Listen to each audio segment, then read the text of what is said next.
Pushpavathi scout ಅವರೇ, ಮುಖ್ಯ ಅತಿಥಿಗಳಾಗಿರ್ತಕ್ಕಂಥ Shrimati Rajeshwari G Joshi ಅವರೇ, ಸ್ನೇಹಿತರಾಗಿರ್ತಕ್ಕಂಥ ಪ್ರದೀಪ್ ಶೆಟ್ಟಿ ಅವರೇ, ಸುಂದರ್ ಈಶ್ವರ್ ಗೌಡ್ರವರೇ, ಭಾಗವತ್ರವರೇ, ಪಿ ಜಿ ನಾಯ್ಕ್, ಭರಣಿ, ಕಾಶಿ ವಿಶ್ವನಾಥ್ ದೇವಸ್ಥಾನ ಟ್ರಸ್ಟಿ ಮತ್ತು ಇಲ್ಲಿ ಸೇರ್ತಕ್ಕಂಥ ಎಲ್ಲ ಸ್ನೇಹಿತರೆ, ಹಿರಿಯರೇ, ದೇವಸ್ಥಾನದ ಎಲ್ಲ ಮುಖ್ಯಸ್ಥರು, ನಾವೆಲ್ಲರೂ ಸೇರಿ ಈಗ ಪದ್ಮಾವತಿ ಗೌಡ ಸೇವಾ ಟ್ರಸ್ಟ್ ಉದ್ಘಾಟನೆ ಮಾಡ್ತೀವಿ. ತಾಯಿಯ ಆಶೀರ್ವಾದದಿಂದ ಆ ಟ್ರಸ್ಟ್ ಬಹಳ ಅತ್ಯುತ್ತಮವಾಗಿ ನಡೀಬೇಕಾಗುತ್ತೆ. ಅದರ ಅಡಿಯಲ್ಲಿ ಅಧ್ಯಕ್ಷರು, ಉಪಾಧ್ಯಕ್ಷರು, ಎಲ್ಲ ಸರ್ವ ಸದಸ್ಯರು ಕೂಡ ಟ್ರಸ್ಟ್ ಅಡಿಯಲ್ಲಿ ನಾವು ಅವರು ಅನೇಕ ವಿಚಾರಗಳನ್ನು, ಅನೇಕ ಸದುದ್ದೇಶಗಳನ್ನು ಇಟ್ಕೊಂಡು ಈ ಕಾರ್ಯಕ್ರಮವನ್ನು, ಈ ಟ್ರಸ್ಟನ್ನು ತಾಯಿಯ ಸನ್ನಿಧಿಯಲ್ಲಿ ನಾವೆಲ್ಲರೂ ಸೇರಿ ಉದ್ಘಾಟನೆ ಮಾಡಿದ್ದೀವಿ. ಇವತ್ತು ತಾಯಿಯ ಎದುರಿಗೆ ಉದ್ಘಾಟನೆ ಮಾಡಿದ್ರು ಅಂತಂದರೆ ಪುಷ್ಪಾವತಿ ಗೌಡರು ಕೂಡ ಬಹಳ ಅತ್ಯುತ್ತಮವಾಗಿ, ಧೈರ್ಯವಾಗಿ ಇವತ್ತೇನು ಸಮಾಜದಲ್ಲಿ ತಾಯಿಯರು, ಮಹಿಳೆಯರು, ಯುವತಿಯರು ಅನೇಕ ರೀತಿಯ ಶೋಷಣೆಗೆ ಒಳಗಾಗ್ತಾರೆ ಅನ್ನುವಂಥದ್ದು, ಮತ್ತು ಸೋದರರಿಗೆ, ತಾಯಂದಿರಿಗೆ ಅನೇಕ ರೀತಿಯ ಶಕ್ತಿಯನ್ನು, ಧೈರ್ಯವನ್ನು ತುಂಬುವಂಥದ್ದು, ಇನ್ನು ಅನೇಕ ಟ್ರಸ್ಟ್ಗಳಿಂದ ಮಾಡ್ತಕ್ಕಂಥ ಕೆಲಸ ಕಾರ್ಯಗಳಿರ್ಬೋದು, ಅನೇಕ ಸಂಘ ಸಂಸ್ಥೆಗಳಿರ್ಬೋದು, ಸರ್ಕಾರದಿಂದ ಬರ್ತಕ್ಕಂಥ ಸವಲತ್ತುಗಳನ್ನು, ಆ ಸವಲತ್ತಲ್ಲಿ ಯಾರು ವಂಚಿತರಾಗಿದ್ದಾರೋ ಆ ವಂಚಿತರಾಗಿರ್ತಕ್ಕಂಥ ತಾಯಂದಿರಿಗೆ, ಸೋದರರಿಗೆ ಅದರ ಸವಲತ್ತನ್ನು ಮುಡಿಸುವಂಥದ್ದಿರ್ಬೋದು, ನ್ಯಾಯವನ್ನು ಕೊಡಿಸುವಂಥದ್ದಿರ್ಬೋದು, ಹೀಗೆ ಅನೇಕ ವಿಚಾರಗಳನ್ನು ಒಳಗೊಂಡಿರ್ತಕ್ಕಂಥ ಸೇವಾ ಟ್ರಸ್ಟ್ ಇವತ್ತು ಉದ್ಘಾಟನೆ ಆಯಿತು. ಅದರ ಪ್ರಯೋಜನ ಈ ಭಾಗದ ಎಲ್ಲ ಜನರಿಗೆ, ಎಲ್ಲ ತಾಯಿಯರಿಗೆ ಸಿಗಬೇಕು ಅಂತ ವಿನಂತಿ ನಮ್ಮೆಲ್ಲರಿಗೂ ಹೌದು. ಅವ್ರು ಒಂದು ಮಾತನ್ನು ಟ್ರಸ್ಟ್ನ ಅಧ್ಯಕ್ಷರಿಗೆ ಎಲ್ಲ ಸರ್ವ ಸದಸ್ಯರು ಕೂಡ ಹೇಳ್ತೀನಿ ಬಯಸ್ತೀನಿ. ನಾನು ಇವತ್ತೇನು ತಾಯಿಯ ಸನ್ನಿಧಿ ಟ್ರಸ್ಟನ್ನು ತಾವು ಉದ್ಘಾಟನೆ ಮಾಡಿದ್ರಿ, ಉದ್ಘಾಟನೆ ಮಾಡುವಂಥದ್ದು ಭಾಳ ಸುಲಭ, ಅದನ್ನು ನಡ್ಸ್ಕೊಂಡು ಹೋಗುವಂಥದ್ದು ಭಾಳ ಕಷ್ಟ ಅಂತಲ್ಲ. ತಾವೇನು ಸದುದ್ದೇಶ ಇಟ್ಕೊಂಡಿದ್ರಿ ಅವಳ ಈಡೇರಿಸ್ತಕ್ಕಂಥ ಅನೇಕ ವಿಚಾರಗಳನ್ನು ಒಳಗೊಂಡಿರ್ತಕ್ಕಂಥ ತಮ್ಮ ಉದ್ದೇಶಗಳಿದ್ದಾವು. ಯಾವುದೇ ಕಾರಣಕ್ಕೆ ತಾವಿಟ್ಟಂತೆ ಹೆಜ್ಜೆ ಹಿಂದೆ ಇಡಬಾರ್ದು. ತಾವೇನು ಯೋಚನೆ ಇಟ್ಕೊಂಡು ಯಾವ ವರ್ಗಕ್ಕೆ ಅನ್ಯಾಯ ಆಗಿದೆಯೋ ಅದನ್ನು ಖಂಡಿಸುವಲ್ಲಿ ಮತ್ತು ಆ ಸವಲತ್ತನ್ನು ಕೊಡಿಸುವಲ್ಲಿ ತಾವು ಮುಂಚೂಣಿಯಲ್ಲಿ ಇರಬೇಕಾಗುತ್ತೆ. ಈಗ ಭಟ್ರು ಒಂದು ನನ್ನ ಮನೆ ಪತ್ರವನ್ನು ಕೊಟ್ಟು, ಇಲ್ಲ ರಸ್ತೆ ಭಾಳ ಹದಗೆಟ್ಟಿದೆ, ಸಾವಿರಾರು ಜನ ಈ ದೇವಸ್ಥಾನಕ್ಕೆ ಭಕ್ತಾದಿಗಳು ಬರ್ತಕ್ಕಂಥ ಸಂದರ್ಭದಲ್ಲಿ ಅವರಿಗೆ ತೊಂದರೆ ಆಗುವಂಥದ್ದು, ಅದಾಗಬಾರ್ದು, ರಸ್ತೆಯನ್ನು ಮಾಡಿಕೊಡಿ ಅನ್ನುವಂಥ ಒಂದು ಪತ್ರವನ್ನು ಕೊಟ್ಟರು. ನಾನು ಬರುವಾಗ ನಾವು ಅಂದ್ಕೊಂಡು ನಾವು ಭಾಗವತರು, ಪ್ರದೀಪ್ ಎಲ್ಲ ಇಲ್ಲ ಈ ರಸ್ತೆಯನ್ನು ನಾವು ಒಂದು ಹಾಕಲೇಬೇಕು, ನನ್ನಿಂದ ಈ ರಸ್ತೆ ಹಾಕಿದ್ದೀವಲ್ಲ ಅಂತಂದು, ಇಲ್ಲ ಎಲ್ಲ ಭಾಗವತರು ಇಲ್ಲ, ಆ ಕಡೆಯಿಂದ ಇಲ್ಲಿಯವರೆಗೆ ಬರೋದು 20 ಲಕ್ಷ ಹಾಕಿದ್ದು ನಾವು, ಈ ಕಡೆ ಹಾಕಿದ್ರೆ ಈ ಕಡೆ ಈಗ ಹಾಕಲೇಬೇಕು ಅಂತ ಮಾತನ್ನು ನಮ್ಮ ಭಾಗವತರು, ಪ್ರದೇಶರು ನಮ್ಮ ಗಮನಕ್ಕೆ ತಂದಿರೋ ಅದನ್ನು ಬೇಗ ಮಾಡಬೇಕು. ಹೀಗೆ ಗ್ರಾಮೀಣ ಭಾಗ ಇರುವುದು, ನಗರ ಪಟ್ಟಣದಲ್ಲಿರ್ಬೋದು, ಅನೇಕ ವಿಚಾರದಲ್ಲಿ ಇವತ್ತು ತಾಯಂದಿರು, ನಮ್ಮ ಸೋದರಿಯರು ಕೂಡ ಅನೇಕ ರೀತಿಯ ಶೋಷಣೆಗೆ ಆಗ್ತಕ್ಕಂಥದ್ದು ಇರುತ್ತೋ, ಅದಕ್ಕೆ ತಾವು ಯಾವ ಉದ್ದೇಶ ಇಟ್ಕೊಂಡಿರಿ ಅದನ್ನು ಸರಿಪಡಿಸ್ಕೊಳ್ಳೋದಿರ್ಬೋದು, ಅವರಿಗೆ ಧೈರ್ಯವನ್ನು ತುಂಬುವಂಥದ್ದಿರ್ಬೋದು, ಯಾವುದೇ ಸರ್ಕಾರದ ಸವಲತ್ತಲ್ಲಿ ವಂಚಿತರಾದಂಥ ಸಂದರ್ಭದಲ್ಲಿ ತಾವು ಯಾವ ತಾಯಂದಿರಿಗೆ ಅದು ಬಂದಿಲ್ವೋ ಅಂಥ ವಿಚಾರ ನಮ್ಮ ಗಮನಕ್ಕೆ ತನ್ನಿ, ನಾವೆಲ್ಲರೂ ಕೂಡ ನಿಮ್ಮ ಜೊತೆ ಇದ್ದು ನಾವು ಸಹಾಯವನ್ನು ಮಾಡ್ತೀವಿ ಅನ್ನೋಂಥ ಮಾತು ಒಂದು ಕಡೆ. ಬರೀ ನೀವು ಹಲವಾರು ವಿಚಾರಗಳನ್ನ ತಾವು ಇರ್ಬೋದು, ಮನಸ್ಸಲ್ಲಿರ್ಬೋದು, ಆದರೆ ಒಂದು ಟ್ರಸ್ಟ್ ಅಂದಾಗ ಟ್ರಸ್ಟ್ ಅಡಿಯಲ್ಲಿ ತಾವು ಅನೇಕ ಕೆಲಸ ಕಾರ್ಯಗಳು ಮಾಡೋದಕ್ಕೆ ಸಾಧ್ಯತೆ ಇದೆ, ಅನೇಕ ವಿಚಾರಗಳು ಮಾಡೋದಕ್ಕೆ ಸಾಧ್ಯ ಇದೆ. ಈಗ ನಾವು ಭಾಗವತರೆಲ್ಲ ಹೋಗಿ ಒಂದು ಸ್ವಲ್ಪ ಜನ ಹೆಣ್ಣು ಮಕ್ಕಳಿಗೆ ಹೋದೆ ನಾನು, ಅಲ್ಲಿ ಪಾಪ ಅವರು ಹೊಲಿಗೆಯನ್ನು ಕಲಿತಾ ಇದ್ರು. ಯಾವ ಭಾಗವತರದು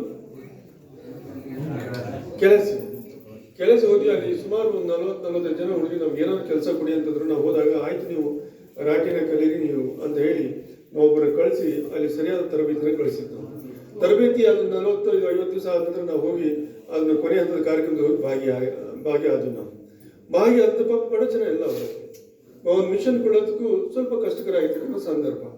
ಅಲ್ಲಿ ಹೇಳಿದ್ರು ನಾವು ಏನು ಮಾಡ್ತೀರಮ್ಮ ಏನಂತ ಕೇಳಿದಾಗ ಏನಿಲ್ಲ ನಾವು ಎಲ್ಲರ ಗಾಡಿಗೆ ಮಿಷನ್ ಸಿಕ್ಕರೆ ನಾವೆಲ್ಲ ಹೊಲ್ಕೊಂಡು ಅಲ್ಲಿ ಇರ್ತೀವಿ ಹೀಗೆ ಅಂತಂದ್ರು. ಕಡೆ ಹೇಳಿದೆ ನಾನು, ಆಯ್ತಮ್ಮ ನಿಮ್ಗೆ ಬರ್ತೀವಿ ನಾವು ಕೊಡ್ತೀವಿ ಅಂತ ಹೇಳಿ 10 ಮಿಷನ್ ನಾನು ಕೊಡ್ತೀನಿ ಅಂತ ಹೇಳಿದ್ರೆ 10 ಮಿಷನ್ ನಾನು ತಂದಿರ್ತೀನಿ. ಇನ್ನೊಂದು ಈಗ ಮುಂದಿನ ವಾರದಲ್ಲಿ ಹೋಗಿ ಕೊಡ್ಬೇಕಾಗತ್ತೆ. ನಾನು ಅವ್ರಿಗೆ ಹೋಗಿ ಒಪ್ಪಿಸಿ, ಯಾಕಂದರೆ ಒಂದು ತಾಯಿಗೆ ಹೆಣ್ಮಕ್ಳಿಗೆ ಯಾರು ನಾನು ದುಡಿತೀನಿ ಅವಕಾಶ ಮಾಡಿ ಕೊಡಿ ಅಂದಾಗ ಸರ್ಕಾರದ್ದು ಇಂದ ಟ್ರಸ್ಟಿಂದ ಯಾವುದೇ ರೀತಿ ಅವ್ರ ಸಹಾಯ ಮಾಡಿದಾಗ ಆ ಹೆಣ್ಮಕ್ಳು ಅವರ ಕಲಿತಿರ್ತಕ್ಕಂಥ ವಿದ್ಯೆ ಏನಿದೆಯೋ ಅವಕಾಶ ಏನಿದೆಯೋ ಅದರ ಸರಿಯಾದ ರೀತಿಯಲ್ಲಿ ಉಪಯೋಗನ ಮಾಡ್ಕೊಳ್ಳೋದ್ರ ಮುಖಾಂತರ ಬಟ್ಟೆಯನ್ನು ಹೊಲಿಗೆಯನ್ನು ಮಾಡೋದು. ಬಟ್ಟೆ ಹೊಲಿಗೆ ಅಂತಂದರೆ ಅದು ಸಣ್ಣ ಕೆಲಸ ಅಲ್ಲ. ಅದು ಏನು ಬಿಡಿ ಬಟ್ಟೆ ಹೊಲಿತಾರೆ ಅಂತ ಅನ್ನೋಂಥದ್ದು. ಇವತ್ತು ಅದರಿಂದ ಸಾಕಷ್ಟು ಲಕ್ಷಾಂತರ ರೂಪಾಯಿ ಹಣವನ್ನು ತಿಂಗಳಿಗೆ ಸಂಪಾದನೆ ಮಾಡ್ತಕ್ಕಂಥ ಅಂತ ಒಂದು ಕಾಯಕ ಅದು.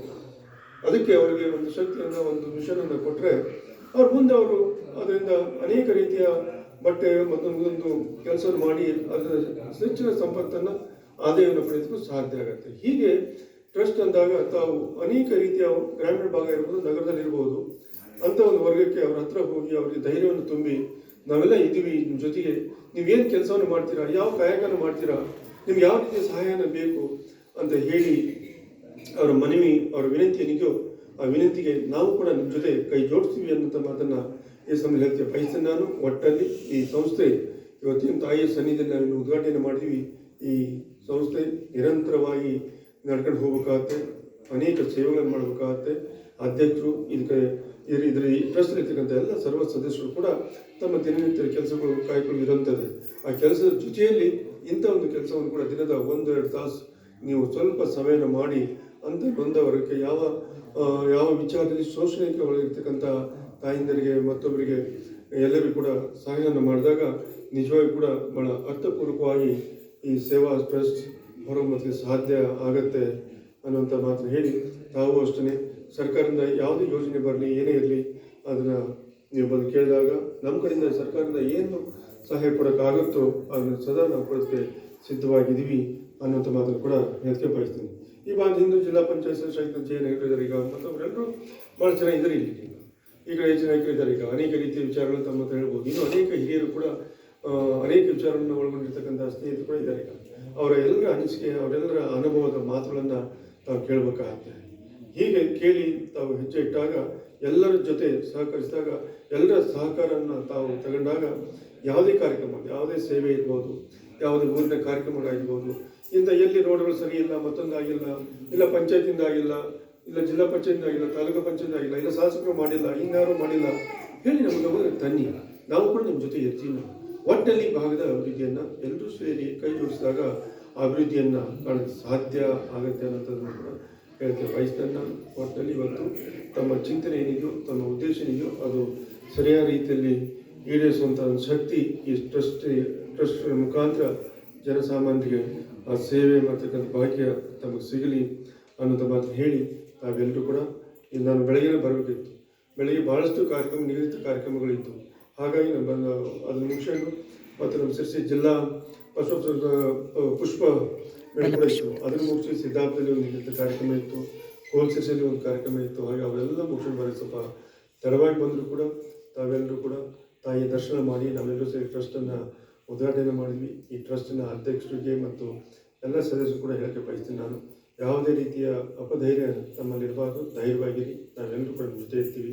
ಎಲ್ಲರೂ ಸೇರಿ ಸಮಾಜ ಸೇವೆಯನ್ನು ಮಾಡ್ತಕ್ಕಂಥ ಭಾಗ್ಯವನ್ನು ತಾಯಿ ಆಶೀರ್ವಾದದಿಂದ ನಾವೆಲ್ಲರೂ ಸೇರಿ ಮಾಡೋಣ. ಇದಕ್ಕೆ ಎಲ್ಲರ ಸಹಕಾರ ಇದ್ದೇ ಇರುತ್ತೆ ಅಂತ ಮಾತು ಹೇಳಿ ಮತ್ತೊಮ್ಮೆ ನಮ್ಮೆಲ್ಲರೂ ಕೂಡ ಹೊಂದಿಸಿ ನಾವು ಮಾಡ್ತಕ್ಕಂಥ ಕೆಲಸ ಕಾರ್ಯಗಳಲ್ಲಿ ಇದೇ ರೀತಿಯ ಪ್ರೀತಿ ವಿಶ್ವಾಸದ ಒಗ್ಗಟ್ಟನ್ನು ಆ ತಾಯಿ ಸದಾ ನಮ್ಮ ಮೇಲೆ ಕೂಡ ದಯಪಾಲಿಸಲಿ ಅನ್ನೋದು ಮಾತು ಹೇಳಿ ಮತ್ತೊಮ್ಮೆ ಟ್ರಸ್ಟ್ ಒಳ್ಳೆಯ ರೀತಿಯ ಕೆಲಸ ಮಾಡ್ತಕ್ಕಂಥ ಶಕ್ತಿ ಆ ತಾಯಿ ಕೂಡ ದಯಪಾಲಿಸಲಿ ಅನ್ನುವಂಥ ಮಾತನ್ನು ಹೇಳಿ ಈ ಒಂದು ಕಾರ್ಯಕ್ರಮದಲ್ಲಿ ಬರೀ ಹೇಳಿ ತಾಯಿಯ ದರ್ಶನ ಪಡೆದು ಈ ಸೇವಾ ಟ್ರಸ್ಟನ್ನು ಉದ್ಘಾಟನೆ ಮಾಡಿ ಒಂದೆರಡು ಅನಿಸಿಕೆಯನ್ನು ಹೇಳಕ್ಕೆ ಅವಕಾಶ ಮಾಡಿಕೊಟ್ಟಿರ್ತಕ್ಕಂಥ ಟ್ರಸ್ಟಿನ ಅಧ್ಯಕ್ಷನ, ಎಲ್ಲ ಸದಸ್ಯರ ಮತ್ತು ಇಲ್ಲಿರ್ತಕ್ಕಂಥ ಎಲ್ಲ ಹಿರಿಯರನ್ನ, ಸ್ನೇಹಿತರನ್ನ, ತಾಯಿಯರನ್ನ ಮತ್ತೊಮ್ಮೆ ಅಭಿನಂದಿಸಿ ನನ್ನೊಂದೆರಡು ಮಾತನ್ನು ಮುಗಿಸ್ತೀನಿ. ಜಯ